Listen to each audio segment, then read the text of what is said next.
to everyone.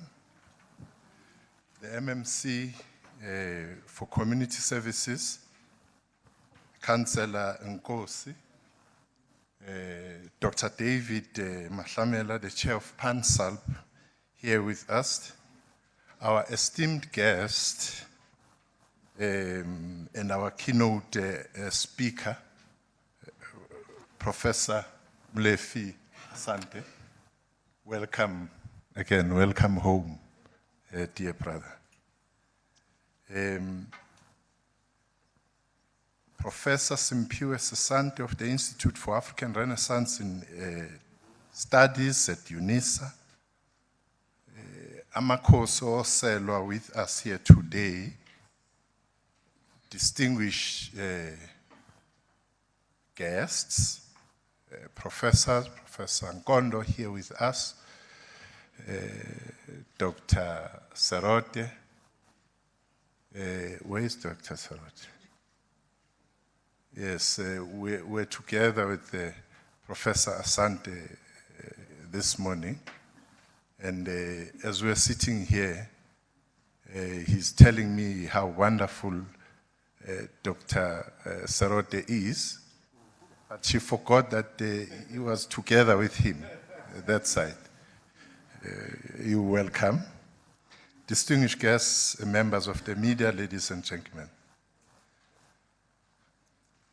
Perhaps first I would like to give a special welcome to students present here today who have received language bursaries from the department. If they can stand, please.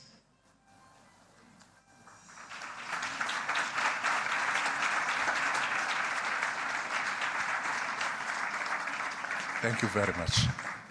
Thank you very much.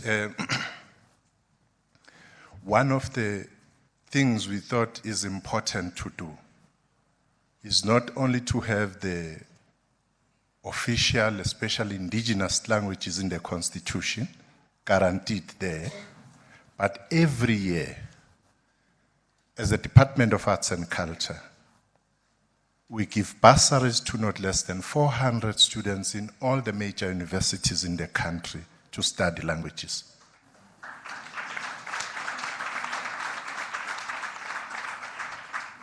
We've also been given a responsibility to champion language policy in all the public institutions, in departments and other institutions of our democracy.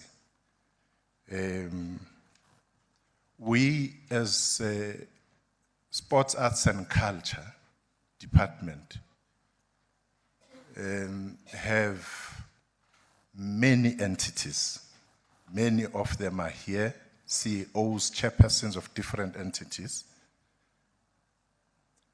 And we thought it is important to do something about the official languages, especially indigenous languages, then declaring their importance. We came to realize that for languages to be successful, utilized, and be of value to society, they need support. They won't develop on their own. If you look English, if you look Afrikaans, they develop because there were resources, there were processes, there were programs, there were museums, there were research capacities to ensure that they develop. So one of the entities we had was the National English Literary Museum, which is about the development and promotion of the language, English. Now this entity is in a place called Makhanda, which was wrongly named before as Grahamstown, correctly as Makhanda now, Makhanda Ganwele. So we said, we invest in these institutions. We give money to these institutions. But the museum is situated in an area where more than 80% of people speak isiXhosa, but it's English museum. So we had to renovate it, to upgrade it, and so on, which we did. But we said that going forward, this museum is part of its mandate is going to develop isiXhosa. And that's what is happening now. It's no longer English museum. It's today Amazwi Museum, Museum of Literature. It's Amazwi now because we have to take cognizance of that fact. I'm saying that as we meet here and as we rise out of this meeting, we should have clarity on what exactly we want to do, practical things we want to do to promote languages. So that when we come back, as I'm declaring now, that whatever resources we have,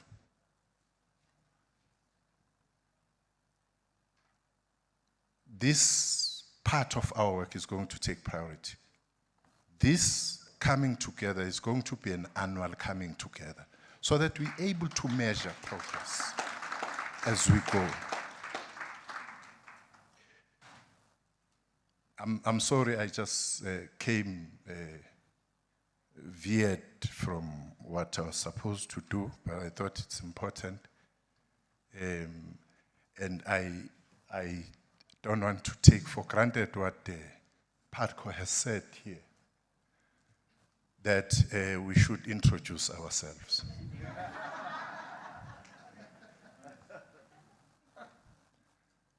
Well, he made one example of the late President Mandela, but there are many other examples who would say why it's important that you introduce yourself. So we should do that, all of us. Mina ke nguJobe wakokhaya. Umkhonto simuka nondiyana unomagaka obeyu. Ugaganelwe ehlanzi. It's important that we do that because part of the problem has to be blamed on us. Our erstwhile colonizers failed to obliterate the indigenous languages in South Africa. That is why we proudly say we have 11 official languages. And if you look at the South African population, is not enough. You still have other people, you still have sign language, you still have the foremost indigenous people in this country, the Khoi, the San, the Nama, and so on. But it is important that we stick to that. I'm saying we are to blame because most of us honestly and really believe that if we take our kids to former Model C schools, they will be better people. They will know better English.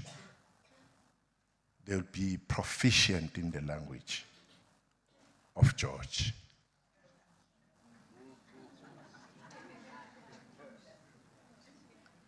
But the problem we're making, which is an important language in the languages in the world, the problem we're making is that we then, as parents now, this is about parents, we then tell our kids that,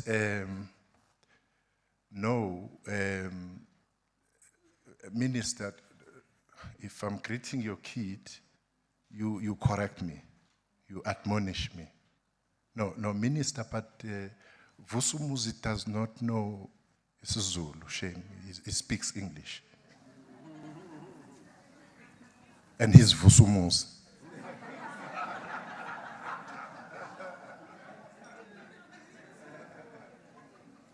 So I'm saying as we go, let's also reflect to ourselves and reflect to what everybody who's respectful of who we are, is saying and doing currently. Last year, the national executive of the country decided that the Department of Basic Education should look into this question of Swahili to teach kids Swahili. This year, the AU, African Union, decided that you have all these languages, official languages, French, English, and so on. There should be addition of the official languages, and Swahili should be that language. Now, if we do those things, if we declare them and follow through, the world is going to respect us as Africans, in Africa and in diaspora. Because when you have international conferences, there's time to go and caucus as regions, Africa as a region. But when Africa comes together to caucus as a region, there's a challenge. Because you'll hear French, you'll hear English, you'll hear, but it's Africa.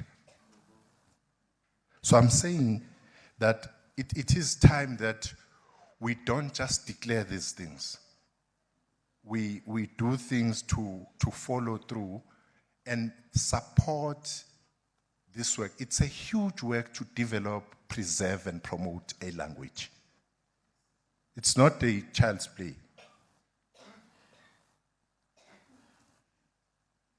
So we're coming together here and everything is falling into place, dovetailing. Coming from the International Literacy Day on the 8th of last month. And we are here talking languages. And we're gathering here on this very important year in which the United Nations declared the Year of Indigenous Languages, conscious of the plight of indigenous people all over the world. UNESCO, an agent of the United Nations, charged with the responsibility of promoting the Year of Indigenous Languages, make a telling point when they say, and I quote, "Keeping our languages alive is the work of generations. Our languages are like sinews that ties us to our heritage and our ancestors. They might tear, but can be mended with care, with love, and with lots of hard work," close quote. But it continues that a person's freedom to use his or her own language is a prerequisite to freedom of thought, freedom of opinion and expression, access to education and information, cultural expression, and other values in the Universal Declaration of Human Rights. We believe that it is key to unlock national strategic assets, indigenous languages, which have the potential to benefit humanity as a whole by providing original solutions to contemporary challenges, close quote. We meet at a time when we have been seized with celebrating our heritage and all that binds us together as a nation. As all of us know, that the month of September is a heritage month here in South Africa, and the 24th of September is Heritage Day. Consistent with the vision of the United Nations, we as a country have been celebrating the importance of our literary classics written in indigenous languages. We have been encouraging all South Africans to visit our libraries and take out books in our indigenous languages. We have taken it upon our own shoulders in the partnership with National Library to reprint South African literary classics in indigenous languages, and all of them are back. Koloya Mushate, Uchaka, Sisutu,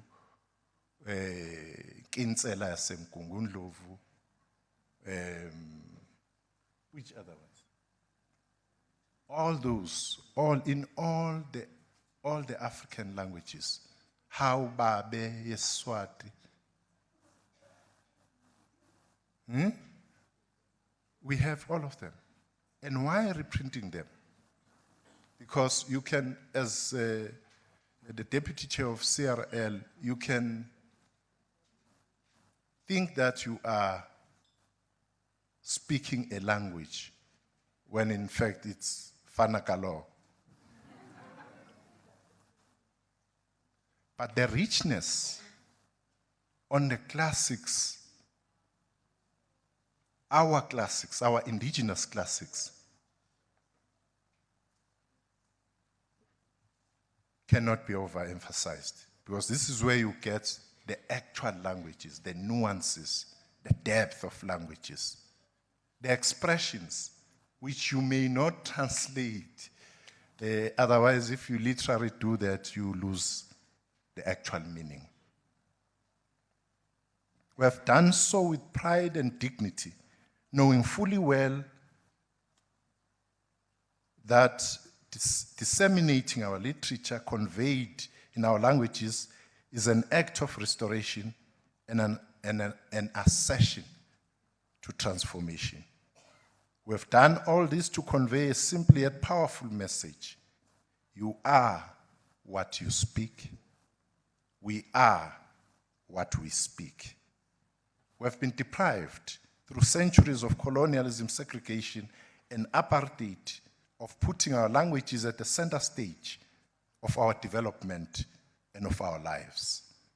We have been deprived of our cultural identity and our economic, psychic, spiritual, and social well-being as a result.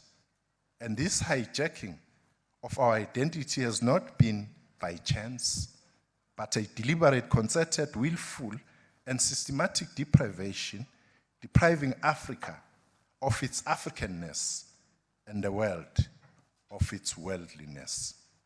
Because our languages are what makes us located on this African earth, and it is from this rootedness, the uniqueness of our location, that we contribute to the cultural wealth of the world. Our languages are not inferior, nor incapable of scientific or rational thought. In fact, they have been proven to be more robust, resilient, and complex than the languages imposed upon us. As that African scholar, Ngugi wa Thiong'o, who together with Professor Kondo here we hosted 2 years ago, would say the imposition of these languages have been brought about both through the barrel of a pen and a barrel of a gun. And I quote from his writing: Berlin of 1884 was effected through the sword and the bullet. But the night of the sword and the bullet was followed by the morning of the chalk and blackboard. The physical violence of the battlefield was followed by the psychological violence of the classroom. But where the former was visibly brutal, the latter was visibly gentle, close quote. This visibly gentle action became a cultural bomb, laying waste nations and states and destroying people's identity, loyalty, philosophy, and self-worth. I'm reminded of Lord Macaulay, who championed the colonial project in India on behalf of the British Empire. His advocacy for the policy of using colonial language in education gives us insight into what the colonial powers sought to achieve. In his memorandum or minute upon Indian education, which he wrote for the Governor General of India, he sought to produce a class of colonized people through English language education who would be a class of persons, Indian in blood and color, but English in taste, in opinions, in morals, and in intellect. He writes, and I quote, "We ought to employ them in teaching what is best worth knowing. That English is better worth knowing than Sanskrit or Arabic. That the natives are desirous to be taught English and are not desirous to be taught Sanskrit or Arabic. That neither as the languages of law nor as the languages of religion have the Sanskrit and Arabic any peculiar claim to our engagement that is possible to make natives of this country thoroughly good English scholars, and that to this end our effort ought to be directed," close quote. Not long after this, English was made the official language for the colonial governments across the globe. It has taken a titanic fight over centuries for the liberation movements to be victorious and for the ideas of those who put Africa first to come to fruition. More recently, from the turn of the last century, we remember the ilk of Pixliga Isaka Seme, to Marcus Garvey, to W.E.B. Du Bois, and Sylvester Williams, to Charlotte Maxeke, from Moses Kotane to Clemens Kadali, from the founders of South African Native National Congress in 1912 to civil rights movement in the United States, amongst others, who have shaped the way in which we have viewed ourselves and where we are going as a people. Because lived experience has shown us what we always knew to be true, that speaking in a language, teaching in a language is not value neutral, but is a cultural transmission. We know that languages develop when they are spoken by powerful people, because then all those who want to access that power are forced to learn the languages of the powerful. In the silent dialogue, Lisa Delpit writes about the culture of power and how, as I quote, "success in institutions, schools, workplaces, and so on is predicated upon acquisition of the culture of those in power," close quote. More recently, through a newer book, Multiplication is for White People, Raising Expectations for Other People's Children. The title is based on the words of an African-American boy who, discouraged by the difficulty of a task, declared the subject out of reach. She says, and I quote, "I'm angry that the conversation about educating our children has become so restricted.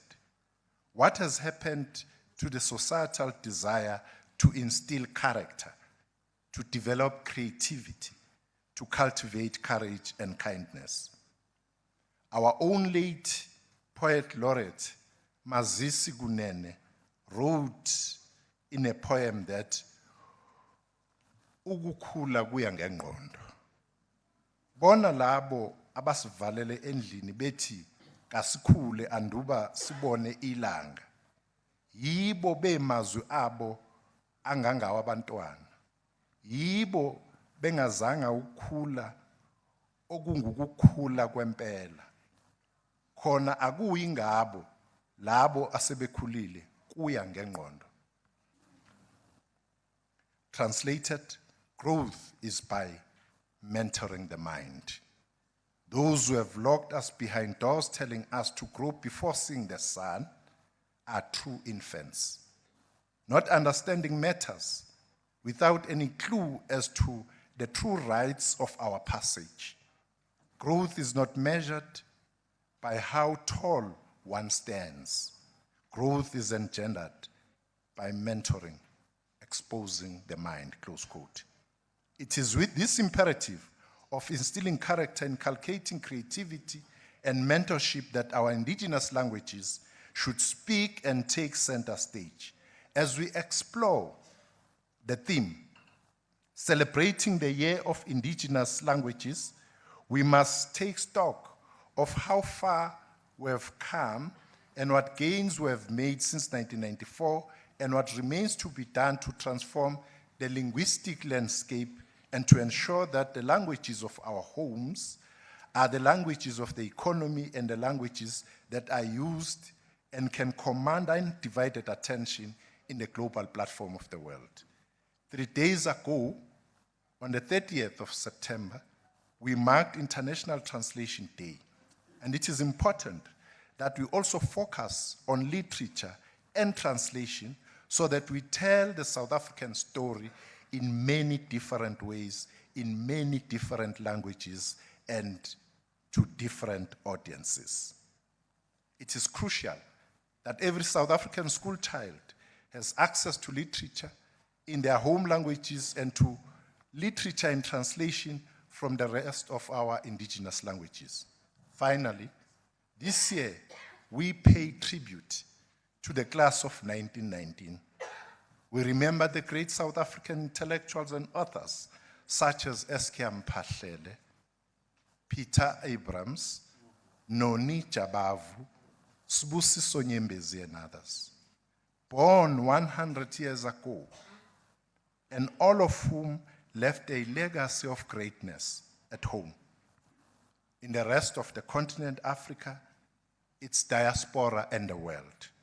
Let us take courage from their contributions as we too must be as disciplined and decisive as they were in fulfilling their mission in developing our languages, our culture, our heritage, our creative economy, and in leaving unflinchingly our decisive mark in this world. Thank you for your attention.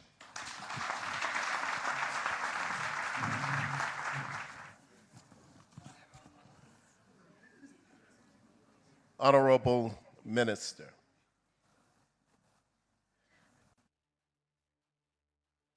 beautiful people. You are a beautiful people. And standing up here, I can see your beauty. Having come in this morning, I could see and feel the energy of the African spirit when the dancers came out in the ancient way to greet in a great form of music and sound and art those of us who had assembled here.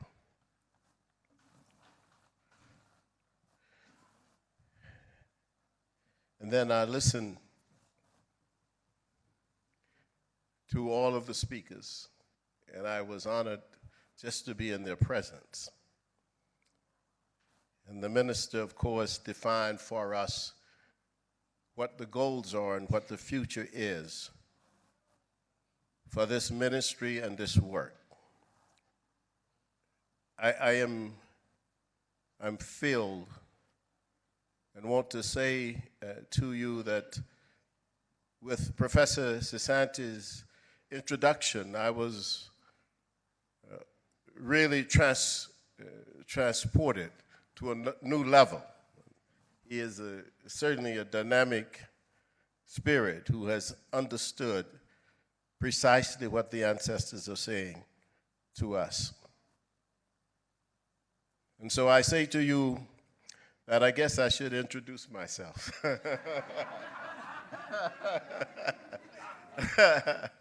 I am Molefi Kete Asante, the son of Yoruba and Nubian ancestors from Nigeria and Sudan.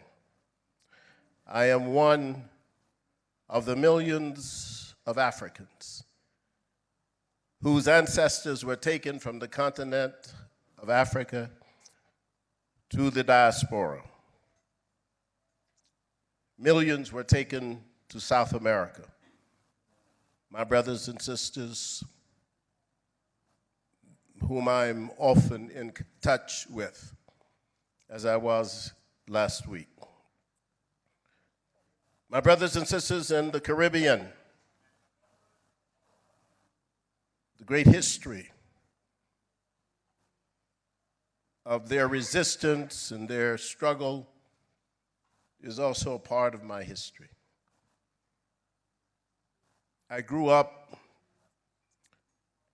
with the knowledge from my father of the great struggle of the Haitian people.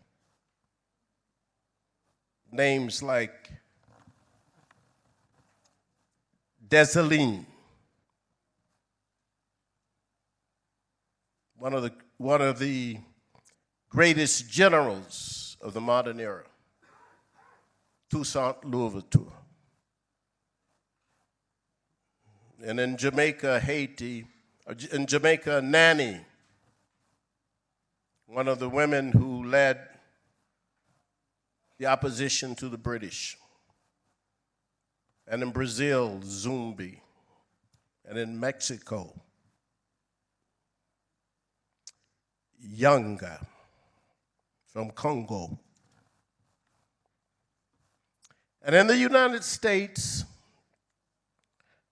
Nat Turner and David Walker and Harriet Tubman and Sojourner Truth, Martin Luther King and Malcolm.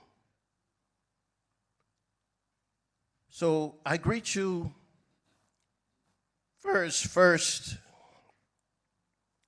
in the language of my people from Nigeria, Shalafia. I greet you in the name of the people whose surname I bear, Wohotosen. I greet you also in the name of the great people who were the last to fight in the West, Nagadef. And I greet you also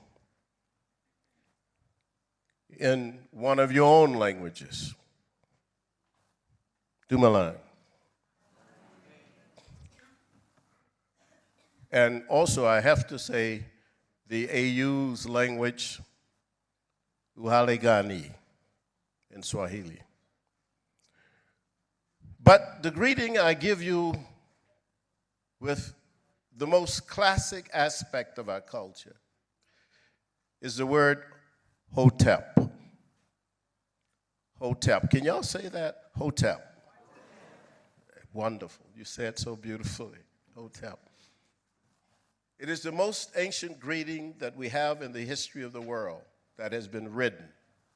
There may have been greetings, and I'm sure there were, before Hotep. But the first writing of a greeting that we know of is from the ancient African people of the Nile Valley, and they wrote the word Hotep. One of the languages that I teach at Temple University is Middle Egyptian. And when you read the Middle Egyptian, that some people call now hieroglyphics, when you read the Middle Egyptian, you see the very classic source of all African languages. I am delighted, I am honored to have been invited to speak here at this inaugural conference. You have an incredible task. And I look back at languages, I like to think that this continent has at least a third of all the languages in the world. It is the most prodigious in terms of the production of languages of any region in the world. Over 250, they think, over 250 African languages were taken to the Americas. Over 250. Can you imagine? I mean, it's about, suppose everyone in here spoke a different language. Those were the people who were enslaved, left this continent. Many of those 250 languages no longer exist. They were completely wiped out. All of their people taken into slavery. Languages that would never be heard. Songs never sung. Proverbs that will never be repeated. They were all basically taken out. The survivals were Africans whose resilience allowed them to create in the Americas an African language, or African languages, I should say. The languages that had similar structure because they were African, but used lexicons that came from European languages for the most part, whether they were Spanish speakers, Portuguese, English, French, etc. And so they created a different language. That was one of the two creations of genius of the Africans in the Americas. The other was music, but the first was language. How is it that a person who is Wolof or Mandinka or Ewe or Akan or Yoruba or Baluba can be on the same plantation speaking different languages and having a Dutch overseer in which they have to speak to the Dutch overseer, they have to speak to each other. What do? They created a language. That's the first genius of the Africans in the diaspora. If you can imagine what it would be if you had Dutch, French, English, Germans, and Italians working on a plantation, and the overseer spoke Siswati. And you have to all communicate. This was an incredible creation. So I go back to the fact that the 3,000 languages, there's 3,000 languages spoken on this continent. And here you have, in terms of languages, African languages, at least 9 or 10. And then you have other languages as well. And you have confronted this task head on. That is, to me, a beautiful thing. And you've confronted it by saying precisely what is necessary. In the context of this day and age and all modern periods that will even come afterwards in the future, we have to say languages ought to be developed more and further. How do you do that? And I want to talk a little bit about that because I think it's extremely important to understand that we can do this. This is possible. And we can have African languages that are fully robust. And I'll tell you one thing, what I've learned is that the first thing that we have to do is to, and everybody has said this before, and I'm just repeating it, we got to know who we are. And you right here in South Africa, you are in perhaps the most historical place in the world. Your history is the deepest for Homo sapiens that we know of so far. Now, we may discover something else, but for what we know now. When Homo sapiens arose 300,000 years or so ago, one of the places that we have evidence of that human beings actually did something structurally, artistically, that actually in the area where people lived was here in South Africa. There's an old place called Nzalo Ilanga, the birthplace of the sun. It's here, in this country, where human beings actually performed the first architectural structures in the world. It was right here. So we know that. Now, this was long before the Europeans came. Don't get confused. Africa is a black continent from antiquity, okay? You must know this. Do not be confused. Your history is deep, and your ancestors live in these hills and valleys. And to think that we have almost no memory, and I don't say this lightly. I speak to people, and I ask people, and they don't know. But I know why they don't know, and you know why they don't know. It's just like when you ask us in the U.S., you know, where do your people come from?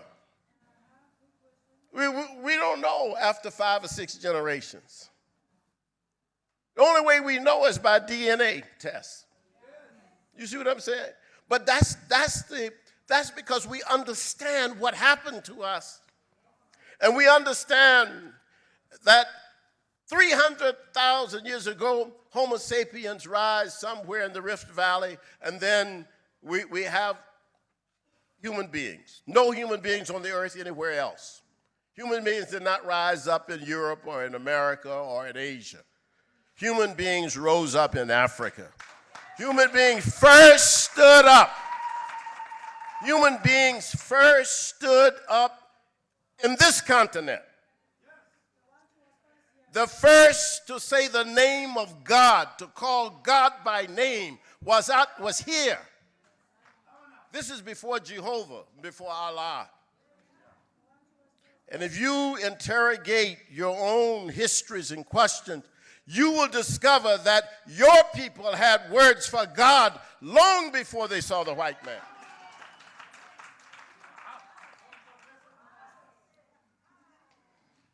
The languages were considered divine.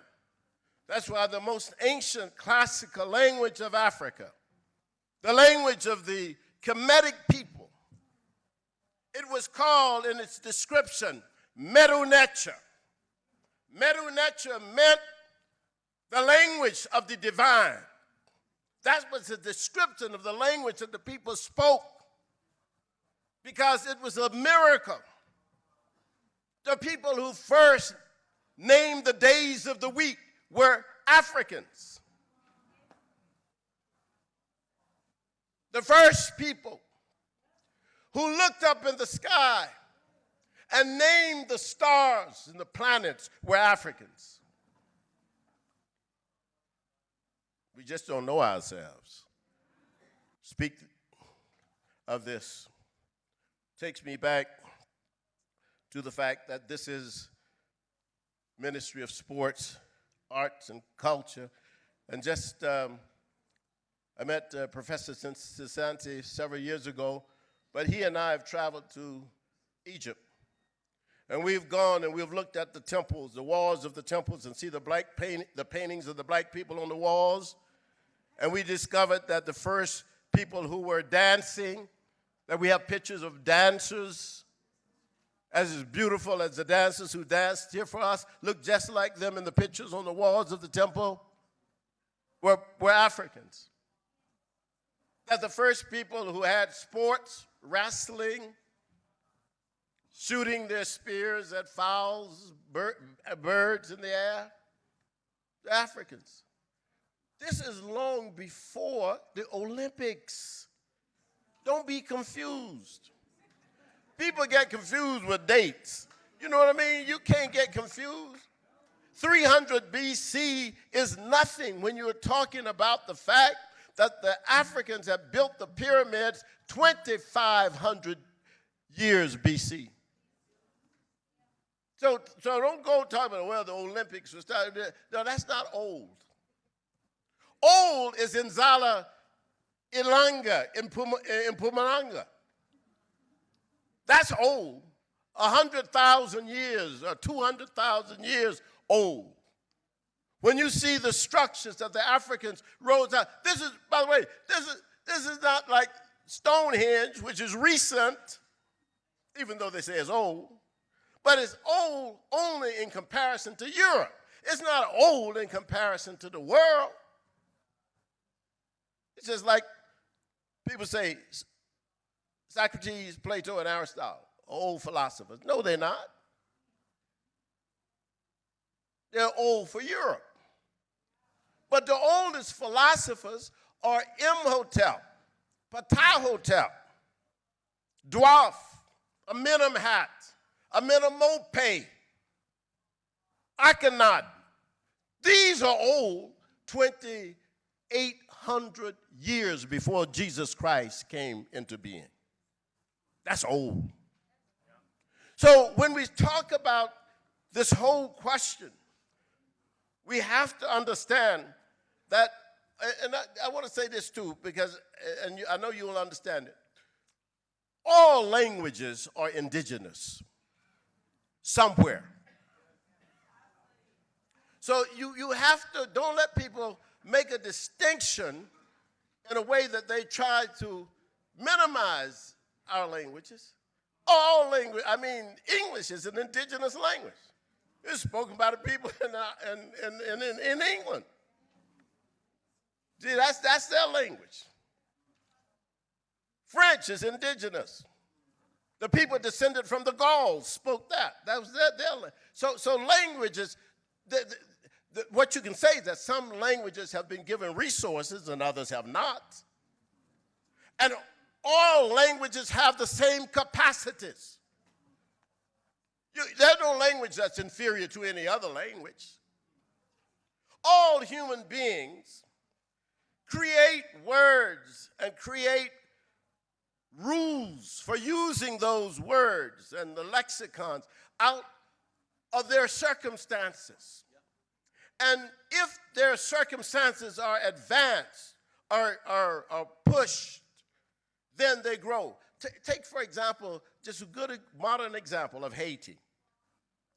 In Haiti, many people may not know that the most incredible thing that happened in Haiti, when everybody was using French and thinking that French was the language that was going to bring them into the modern world.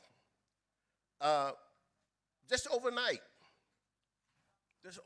basically, the president at the time of Haiti decreed that French is out. So now all those educated people speaking French, they're out. The majority of the people are not speaking French. They're speaking Creole. He says Creole is a national language. So all of a sudden, Creole became a language that was resourced. They wrote books in Creole. They taught the children in Creole. They had contests in Creole.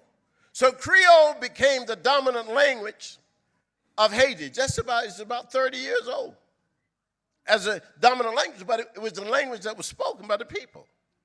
If you are in a position of power, you can do that. That's what happened in this country with the language issue. Those who were in power decided to resource certain languages, and certain languages were not resourced. And when they were not resourced, you didn't have the museums of those languages. You didn't have popular contests about who wrote or who can write the best essay on a given topic in a given language. You didn't have those things. You didn't have people pushing it, you see. And so now it's beautiful that you've decided, look, and this is the Honorable Minister, what you have done is going to reverberate around the continent. I think this is the way that we have to go in this continent, is to encourage people to have the most robust understanding and appreciation for their own languages that they grew up with. And then, can you imagine that? Learn all other languages you can in your country, but also learn Kiswahili. And I want to say this about Kiswahili, and I'm going to bring this to an end. In the 1960s, when I was in the struggle in the U.S., and we were in the struggle for many things, but black studies, black power, all those struggles. Maulana Karenga, and his name should be mentioned because in the diaspora, he was a great one who pushed Kiswahili. And he pushed it, he said, for two reasons. One, very important, that it was spoken by a small ethnic community. It was not spoken. He said, if we choose Hausa, if we choose Zulu, or if we choose Yoruba, if we choose any of those big languages with millions of speakers, then other people will get upset. Why you choose that language, then choose my language? He says, but here's a language that was spoken at the time by maybe the indigenous Swahili people, maybe 200,000 people, but the language was understood by 60 million. So now you got a language that can be internationalized because it's spoken by a small group, ethnic group, but it is widely used, and in a sense, for South Africa and the whole eastern part of the continent of Africa, it is related to the N2 languages. It's very similar. So a person who speaks Kiswahili can easily understand 600 or 700 other languages. So the relationship is close to more African languages than any other. So that was the struggle. That's what we did in the U.S. And this is why we came up with the notion of Kwanzaa, for example, which is a big holiday in the U.S. And it's because these ideas that came out of the notion of Kiswahili. Now, let me say one other thing about it. The second thing is there were many words in it that relate back to the ancient languages of Egypt, the ancient language of Egypt, the Kemetic language, the language I said I teach to my graduate students. I mean, words like Imani, Amani, these words relate right back to the deity Amen. They come from the same name so that you get a relationship that you can see. I would encourage, now that we're making this great push in South Africa, I certainly would encourage that we not only learn more of our own local languages and advance them, but that we also look for correspondences between the languages. Some people are doing that, and that is really beautiful because you'll be shocked and surprised that we have not done it because they've kept us separate in terms of our languages and our relationships. I mean, I'm sitting and talking with a person who speaks Yoruba, and then I understand that in the tree language in Ghana, there's similar words, and they mean the same thing. And then I look back and I see these same words in the ancient Egyptian language. I'm not the first to do this. Sheikh Anta Diop, the great Senegalese scholar, whom I call the greatest African intellectual of the 20th century, He saw it first. And what he did was to trace two languages, the language of the Pueblo people and the language of the Wolof people, and he showed you the roots of those languages in ancient Nile Valley. But he was not the last. Obinga, Teofilo Obinga did the same thing with the Congolese languages. Bilolo did the same thing with his specific language. Baluba did the same thing, traced and showed correspondences between different African languages and also the root languages in the Nile Valley civilization. This has to be done. But we didn't do it because at the time, none of us, that is black people, we were not in positions to do it. For 400 years, 256 years, 246 years, African people in the United States were enslaved. It was against the law to teach us to read or write. They didn't say you got to read this language or write that language. They said you can't read any.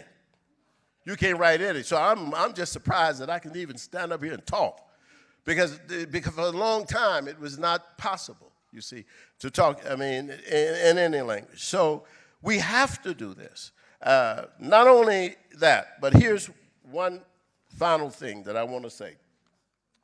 We have to want for others what we want for ourselves. You can't deny other people their identity and claim yours. You can't do that, and that is not an African way. And I think that as we move forward, what I am looking forward to in this time, in this moment, in African history, and here in the great history of this ministry, I am looking forward to all of you advancing this cause vigorously so that and you go back and you interrogate what was the sports of our people, our traditions. We had sports before they had baseball and soccer, football. We had sports in Africa. Can you imagine that? That the oldest people in the world did not have these things first? We're the first ones to decide what was edible and what, if you ate it, would kill you. We had to do that. There were no migrations outside of Africa before there were migrations inside of Africa. Sometimes people say, well, Homo sapiens rose up in Africa, but then they migrated out of Africa. No, people are still here. They go nowhere. They just migrated throughout the continent. So I say to you in Kiswahili, Asante sana. Thank you.